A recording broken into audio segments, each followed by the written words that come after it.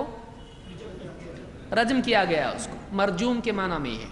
آسمان میں جب شیاطین جاتے ہیں تو کیا کرتے ہیں فرشتے؟ ان کو آگ کے شعلے مار کے بھگاتے ہیں، تو مرجوم ہے وہ، رجم کیا جاتا ہے اس کو۔ رجم کرنا آپ جانتے ہیں زنا کی سزا کیا ہے؟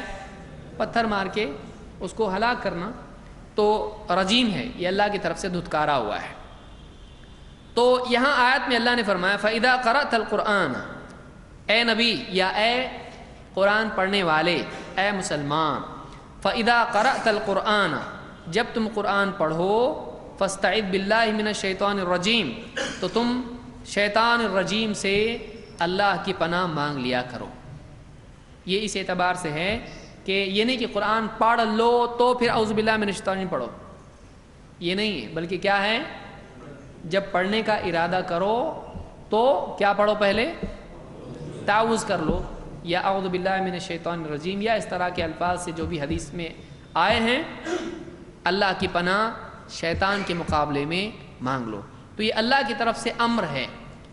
ابن کثیر رحمۃ اللہ علیہ اور دوسرے مفسرین نے، بلکہ ابن جریر الطبری نے اس پر علماء کا اجماع نقل کیا ہے کہ یہ واجب نہیں ہے، لیکن زیادہ راجح قول اس میں یہ ہے کہ یہ واجب ہے، اس لیے کہ سلف میں سے اس کے وجوب کے قائل مجاہد اور دوسرے بعض اہل علم گزرے ہیں۔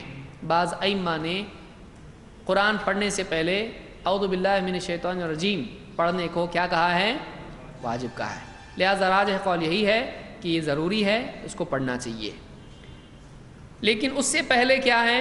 اس سے پہلے استفتاح کی دعا ہے، یعنی جب آدمی اللہ اکبر کہہ کے ہاتھ باندھ لے گا تو سب سے پہلے وہ کیا پڑھے گا؟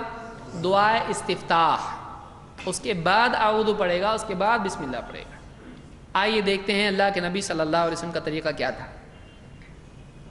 ابو سعید الخدری رضی اللہ عنہ فرماتے ہیں کان رسول اللہ صلی اللہ علیہ وسلم اذا قام من اللیل فکبر، اللہ کے رسول صلی اللہ علیہ وسلم جب رات میں نماز کے لیے قیام کرتے، فکبر، تو آپ تکبیر کہتے، اور آپ کہتے سبحانک اللہم وبحمدک وتبارک اسمک وتعالی جدک ولا الہ غیرک۔ اتنا کہنے کے بعد آپ کہتے اعوذ باللہ السمیع العلیم من الشیطان الرجیم من ہمزہ ونفخہ ونفثہ، اور تقدیم و تاخیر بھی اس میں روایتوں میں آیا ہے کہ من ہمزہ ونفثہ ونفخہ، اور ابو داؤد، ترمذی اور احمد اور دارمی نے اس کو روایت کیا، اور الفاظ دارمی کے ہیں، اور یہ روایت سند کے اعتبار سے حسن درجے کی ہے۔ ارواء الغلیل میں شیخ الالبانی نے اس کو حسن کہا ہے۔ تو اس حدیث میں معلوم ہوا کہ رات میں جب نماز میں اللہ کے نبی صلی اللہ علیہ وسلم قیام کے لیے کھڑے ہوتے تو آپ تکبیر کہتے، اور تکبیر کے بعد آپ پہلے کیا پڑھتے؟ دعائے استفتاح، اور اس کے بعد تعوذ، کیا ہے وہ؟ التعوذ۔ تو دعائے استفتاح یا ثنا پہلے ہے اور تعوذ بعد میں ہے۔ یہ نہیں کہ پہلے تعوذ اور پھر اس کے بعد ثنا ہے، نہیں، بلکہ پہلے ثنا ہے یا دعا استفتاح ہے اور اس کے بعد تعوذ ہے۔ تو اس حدیث سے بات ہم کو معلوم ہوئی۔ پھر اس میں یہ بھی معلوم ہوا کہ تعوذ کس طرح سے ہے؟ اعوذ باللہ السمیع العلیم من الشیطان الرجیم من ہمزہ ونفخہ ونفثہ، یا من ہمزہ ونفثہ ونفخہ، اس طرح سے تعوذ کرنا ہے۔ تو میں سمجھتا ہوں آج کے لیے اتنا کافی ہے، اور ایک دعا حدیث میں دعا استفتاح کی آئی ہے، تو وہ انشاءاللہ ہم اگلے درس میں دیکھیں گے۔ تو آج کے درس میں آپ نے دیکھا کہ مناظرے کا موضوع کیا ہونا چاہیے، یاد رہے گا؟ کون بولے گا ذرا ایک مرتبہ؟ زور سے کھڑے ہو کے کون بولے گا؟ سب کو سننے آنا چاہیے. کھڑے ہو کے گھبراہٹ ہوتی نا. ہاں کوئی تو پھر مناظرہ کیسے کریں گے آپ جب مناظرے کا عنوان ہی نہیں دے رہے؟ پھر 5 گھنٹے آپ کے لیے بیٹھنا پڑے گا.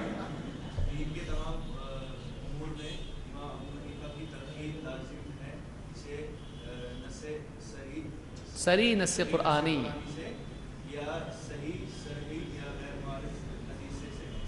ثابت کریں. امام ابو حنیفہ شروع امام ابو حنیفہ کے نام سے کرنا. امام ابو حنیفہ رحمۃ اللہ علیہ کی تقلید دین کے تمام امور میں ہر مسلمان پر لازم ہے. صریح نص قرآنی یا صحیح صریح غیر معارض حدیث سے ثابت کریں.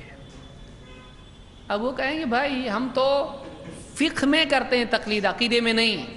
تو ہم کہیں گے عقیدے میں آپ مقلد ہیں کہ نہیں؟ اگر کہتے ہیں نہیں تو جھوٹ، آپ ماتریدی کہاں سے ہوئے پھر؟ اور کہتے ہیں کہ ہاں تو پھر امام ابو حنیفہ کی کیوں نہیں؟ اب یہاں سے کیا ہو گیا؟ مصیبت شروع ہو گئی. تو اسی لیے اس عنوان پر کوئی تیار ہوگا نہیں. ٹھیک ہے، انشاءاللہ مزید اگلے درس میں ہم دیکھیں گے. اقول قولی ھذا واستغفر اللہ لی ولکم.